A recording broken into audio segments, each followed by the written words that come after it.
শুভ সকাল। সকলকে জানাই আমার আন্তরিক শুভেচ্ছা ও ভালোবাসা, আর বড়দের জানাই আমার প্রণাম, ছোটদের জানাই আমার ভালোবাসা জানিয়ে আমি আমার এই ব্লগটা শুরু করলাম। দেখতে থাকুন কেমন লাগবে। সারাদিনের টুকিটাকি কাজ নিয়ে হাজির হলাম। টাটা, পরে আবার দেখা হবে। এখানে আমি ব্রেকফাস্ট বানিয়ে নিয়েছি। ব্রেকফাস্টে ছিল সুজি, আর এখানে বানিয়েছি পরোটা, আর বানিয়েছিলাম ছানা। এটাই ছিল আজকের ব্রেকফাস্ট। তো দেখো আমার ভিডিও কেমন লাগে।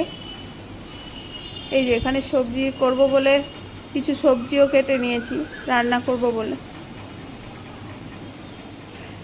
আর সকালবেলা একটা এই গরমের সময় মৌরি আর মিষ্টি ভেজানো জলটা খুব ভালো, ঠান্ডা হয় শরীর, ওটা ভিজিয়ে রাখি, ওটাই খাই সকালবেলা গরমকালটা।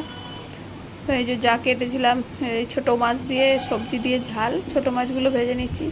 ছোটো মাছ শরীরের জন্য খুব উপকার, তাই ওটাই আজকে রান্না করলাম। এখানে আমার রান্না মোটামুটি কমপ্লিট হয়ে গেছে। রান্না করে স্নান করে নিয়েছিলাম, স্নান করে ঠাকুর ঘরের দিকে চলে এসেছিলাম। ঠাকুরের একটু সেবা করলাম। ভগবানের সেবা করার তো বেশি সময় পাই না, সংসারের কাজ নিয়েই বেশি ব্যস্ত। যেটুকু পেয়েছি সেটুকুই ওনাদের সেবাতে সময়টা দিলাম। তো যাই হোক, আমার ভগবান এই যে দেখালাম আপনাদেরকে, দেখুন আমার ঠাকুরঘরটা কেমন জানাবেন। তারপরেই পুজো আজা সেরে নিয়ে চলে এসেছিলাম আবার রান্নাঘরে, কারণ খেতে দেওয়ার টাইম হয়ে গেছিলো। দুপুরবেলার থালাটা সাজিয়ে হাজব্যান্ডকে খেতে দিয়ে দিলাম। এখানে যা যা রান্না করেছিলাম ওকে খেতে দিয়ে তারপরে আমিও খেয়ে নিয়েছিলাম। আমি, ছেলে, মেয়ে সবাই খেয়ে নিয়েছিলাম। তো আপনারা লাইক, কমেন্ট, শেয়ার, সাবস্ক্রাইব করবেন আমার চ্যানেলটাকে।